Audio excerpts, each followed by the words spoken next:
everyone, I'm Tris. Today, we journey into a complex chapter of global history often overlooked: the enslavement of Europeans, primarily by the corsairs of North Africa. This part of history, at times referred to as European slavery, dominated by Barbary pirates who targeted Europeans between the 15th to 19th centuries, reveals a story of power struggles, revenge, and immeasurable human suffering. Today, we shed light on this narrative, ever mindful of the sensitivity of the subject matter.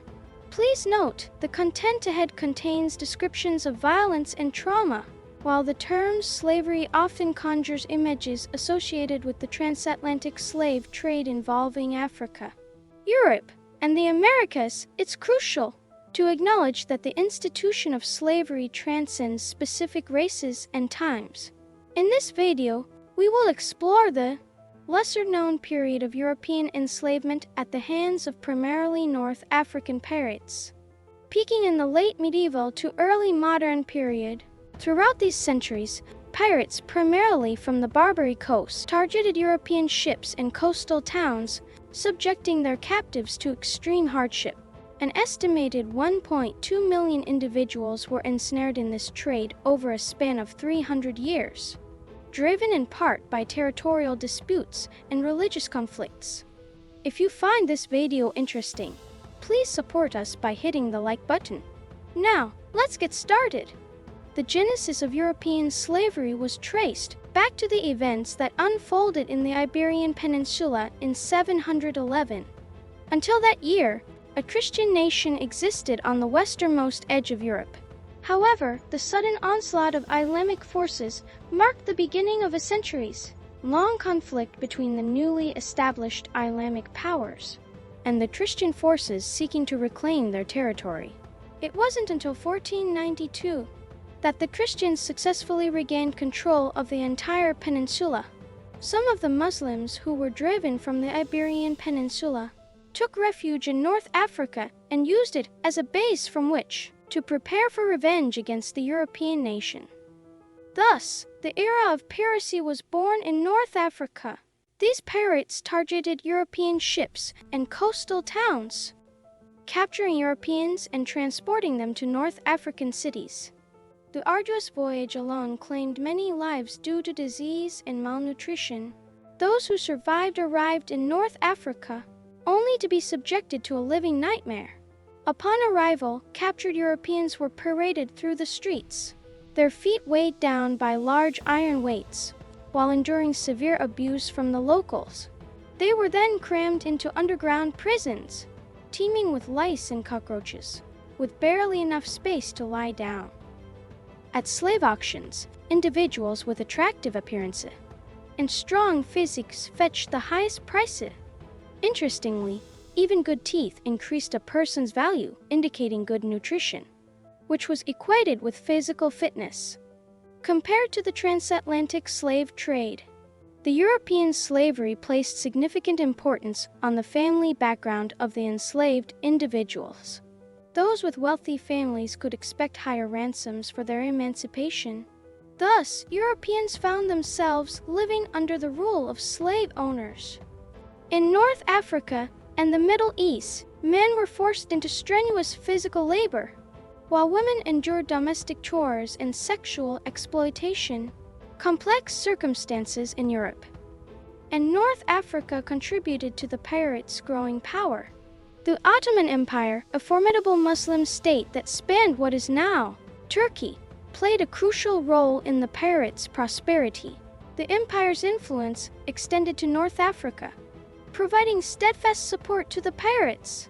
The exact nature of this support could have involved diplomatic, financial, or military aid, although the specifics varied over time. Additionally, the intricate conflicts among European nations prevented a unified crackdown on the pirates. Many European nations hoped the pirates would attack their adversaries, and some pirates themselves were ethnic minorities, fleeing persecution or seeking revenge against their homelands. However, around the late 1600s, the situation changed dramatically.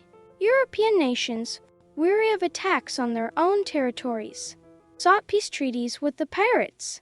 While these treaties were not always honored, the growing military power of European countries allowed them to establish a delicate balance in their relationship with the pirates. Meanwhile, the birth of the United States of America posed a new challenge.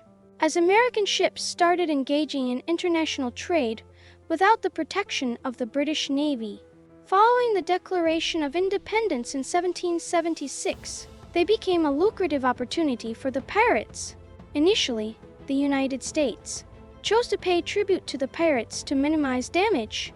But as the pirates escalated their demands, the United States decided to engage in a full-scale war. In this conflict, the United States showcased its overwhelming strength, freeing American slaves, refusing further tribute payments, and even securing reparations. The success of the United States inspired other European nations, starting with the British, to take action. The British, who had already abolished the transatlantic slave trade, argued for a united effort to eradicate piracy in North Africa, recognizing that Europeans were still enslaved. However, preoccupied with the aftermath of the Napoleonic Wars, other European nations paid little attention to the piracy problem. Undeterred, the British embarked on negotiations with the pirates alone. In 1816, the British confronted the pirate strongholds in the three most prosperous North African cities. They demanded the complete abolition of Christian slavery, regardless of nationality. While two cities complied, the third refused, prompting the British to return with a substantial army. Following the American example and abandoning concessions, the British demanded the previously resistant cities to release their slaves and pledge to never enslave Christians again. The pirates had only 1 hour to respond, and when they failed to do so, the British launched a massive attack, helpless against the superior British forces. The pirates succumbed after just 1 day of fighting. The ports were strewn with destroyed pirate ships and countless casualties, compelling the pirates to concede to all British demands. Although European slavery continued covertly due to its economic significance in North Africa, it eventually met its demise when France, a rising European superpower, took bolder action. In 1830, France invaded North Africa, conquering the pirate strongholds and effectively ending European slavery. Subsequently, Africa fell victim to European countries seeking resources and business opportunities. France, alongside other nations, colonized and ruled over the region, ushering in the era of imperialism. The story of European enslavement by Barbary pirates illuminates a complex and brutal chapter of history, driven by a mix of revenge, power struggles, and religious conflict.